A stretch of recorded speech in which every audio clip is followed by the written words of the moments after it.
So good day everyone, my name is Wendell Milka. I'm the first reporter. At ang unang i-discuss ko ngayon ay parts of a business letter. So business letter. Business letters regarding of their purpose have exactly the same basic parts. The placement of the parts of a business letter may vary somewhat depending on the design of your firm's letterhead stationery within a company. However, the letter format should be standardized for a uniform and pleasing presentation. Some companies have a pro forma letters for frequently sent business letters. So the following suggested format is appropriate for business letters on a plain stationery. So Word Book of Power 2 1997. And ganito yung itsura ng business letter. So i-discuss natin yan ngayon. The first one is the heading. The heading consists of your address, includes city and zip code, and the date. It is arranged in block form, each aligning with the one above, and placed at the upper right-hand corner of the letter. So the date is placed 2 or 3 spaces below. Abbreviation are not used in the heading. So ito yung itsura ng heading sa letter. Nasa top siya dito sa my right side. Ayan, this one. Heading is pwede mo siya tawaging letterhead. Next is we have inside address. Inside address includes the recipient's names and title, the name of the office or department if any, the name of the company or the institution, and the street address, city, and zip code. Second is use block form, each aligning with the one above for inside address. And then third, the inside address should be set flush with the left hand margin, 4 lines below the heading. Fourth is always include the proper title before a recipient's names such as Mr. or Mr. If you use a title after a person's name, such as the example, do not use a title before the name. So this is the example, Mr. Ernie. And then fifth, use a separate line if the job title is too long. And the example for that is this one. So Dr. Eleanor B. Garcia, Director Student Service Department, and that's the inside address. Next, we have the salutation. The salutation serves as a greeting of the letter. So first, place the salutation 2 lines below inside address. Then second, end the salutation with the colon. Third, address the recipients with his or her name, appropriate title, and her last name. So here's the example. Dear Mr. Ramil Yana and Dear Miss Marcos. And this is the location of the salutation. And that is my report for today. Now, let's proceed to Miss Mantikayan's report. Good afternoon, my name is Bayamida S. Matikayan and I am with my co-members Wendell Milka and Arvia Mantil, and we are the Group 9 reporters and we will present it through video presentations. Actually, our topic is a part of a business letters. This topic is already discussed by Sir noong face-to-face, pero since ito yung topic na para sa amin, then we will discuss it ngayon. So, yung sa akin lang kasi na topics na ibinigay sa akin or kinuha ko is the body, the complementary, and the signature. So, I will discuss it para more detailed siya. And it is very common din naman kasi we are all making essays, so very familiarized naman tayo in terms of doing this kind of letters. Kung ano ba yung mga purpose ng mga bakit kailangan natin pag-aralan yung mga part of a business letters kasi it is very necessary, especially pag after mo gumraduate, hindi lang siya basta-basta sa school activities, pero kailangan mo din siya pag you were applying some work. Okay? Kas about the body. Okay? Pag narinig natin yung body, we tend to hear na parang body, katawan ng tao. But it is not what you think. Body is like a body or purpose. Okay. Since letters technical writing yung topic natin or yung subject natin, then mag-focus tayo para dito. So since yun yung topic na para sa atin, yung body is ano nga ba yung purpose ng letter mo. For example, I was like applying for some call center company. So hindi mo lang siya basta-basta isusulat ng ganito, ganyan, gusto ko mag-apply, ganyan, ganito. Kasi kailangan mo ng mga proper headings, in proper margin, kung ano nga ba yung nilalaman ng sulat mo.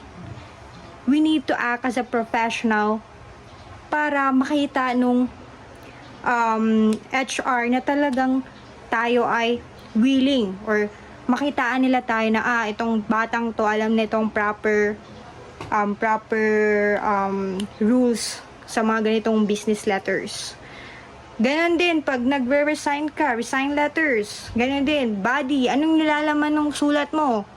Bakit mo sinulat yan? Anong purpose? Ba't ka nagpadala ng ganitong letters? Yun, yung mga nilalaman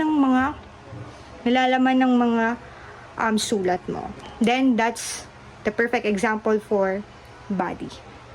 In a simple way to understand this is the body is ano yung purpose, bakit mo sinulat yon. The complementary end is parang from the word end, parang naririnig natin na okay, this is the ending of your letter, kanino galing yung letter, kasi hindi mo naman pwedeng isulat lang yung body nung or content nung ano mo nung letter mo kailangan mo din ng complementary end. Okay, for example, ako ito ganyan, I want to apply for this company. Okay, for example, yun yung body natin. So, nandito na ako sa pang last part. Ano nga ba isusulat ko dito? Of course, isusulat ko yung pangalan ko. Bayamida S. Matikayan, sincerely yours.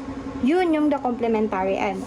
You were giving a respectful way, ending your letters in a manner way. Yung iba, hindi sincerely yours ang gamit. Yung iba, respectfully yours. Mga ganon. Basta yung mga my yours na mga word, parang you were ending it in a polite way. Yun yung the complementary end. Last but not the least is the signature.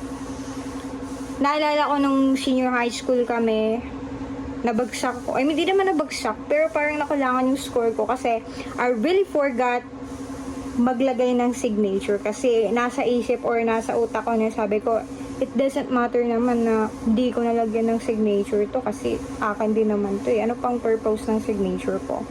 Pero hindi natin alam, it is very necessary. Sobrang laking impact pag hindi mo nalagyan ng pirma kasi talagang itatawagan ka ng manager or kung sino man in-apply mo, bakit walang pirma to? Kailangan ng pirma to para may proof na ikaw talaga to or something. Yun talaga yung importance ng signature. So, dahil hindi ko napirmahan yung thesis ko nun, hindi nabawasan yung score ko ng -20. That's why, ayun, parang nasa utak ko na natuto na ako at na-realize ko na kailangan ko talaga magpirma sa top of my name. Kailangan talaga ng pirma. Especially kapag mag-apply ka ng work, very, very needed talaga siya. So, yun lang naman, the body, the complementary end, and the signature. Lahat yun ay very important if you were making a business letter, application letter rather, resignation letter, at marami pang letter na part of if you were, basta about business. So, ayan lang naman. Very thank you so much for listening kung may nanonood man ito. Ayan, thank you so much. Hello everyone, my name is Arvia Mantil.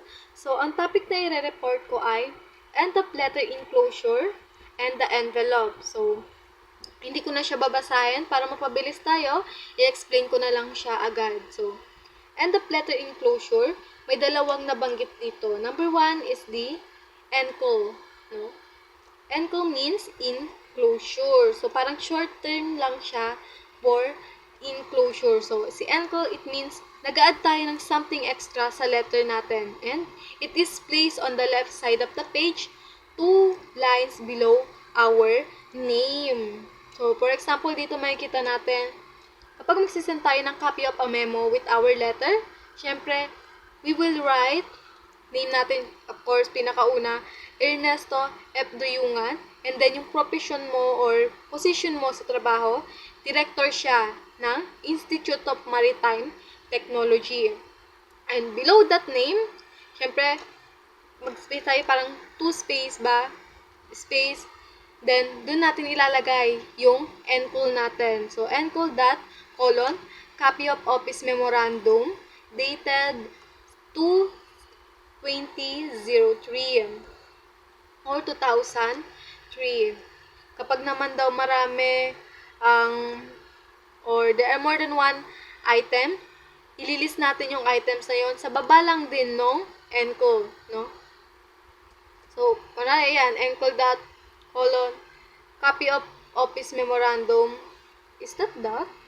Or comma siguro, enclosure, quit, colon, basta, ayun, copy of office memorandum dated yung date, and then i-list down mo sa baba yung ibang items na ilalagay mo. Copy of check, number, blah blah blah, then copy of letter of, date again. Just like that.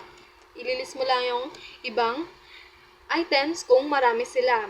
Now, number 2 is the symbol C. So, si symbol C naman, it means copy. So, short, lang siya ng copy, no?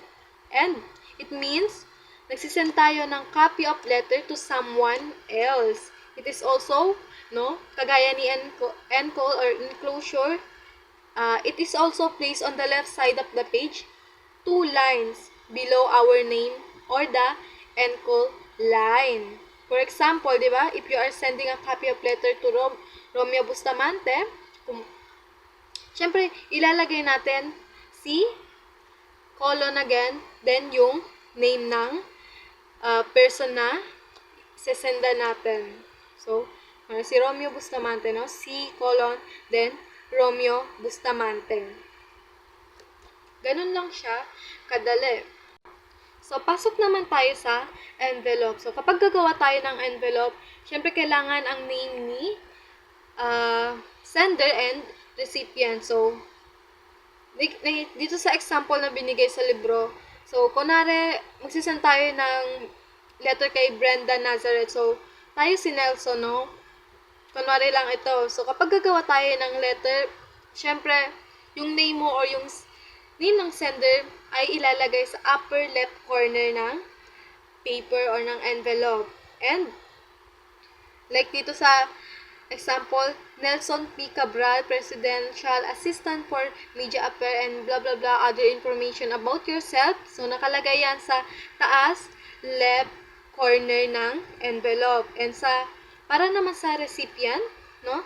Si Brenda Nazareth, nasa baba lang siya ng name natin, pero nasa gitna siya ng envelope. Hindi sa right, hindi sa left, nasa gitna, baba ng name natin. So, Brenda Nazareth, Regional Director siya, Petit Barak, Zamboanga City, and Philippine, yung parang zip code ng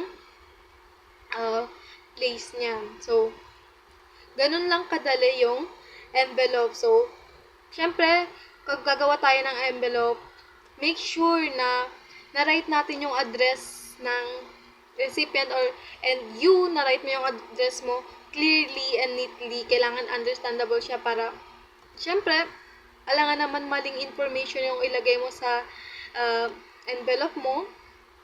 And use double spacing, no? Of course, double spacing between each line. This helps the post office deliver the letter correctly, no? Kasi kapag mali yung nilagay mong information, mali yung zip code, mali yung place, mali yung name ng recipient na nilagay mo, mali din yung sa ibang, hindi siya mapapadala ng maayos ng magde-deliver kasi mali yung nilagay mong information. So, saan niya yun i-deliver kung mali, di ba? So, ganun lang siya kadali. So, that's all. Ganun lang yun. The letter, end of letter inclusion and the envelope. Ganun lang siya kadali gawin. Thank you for listening.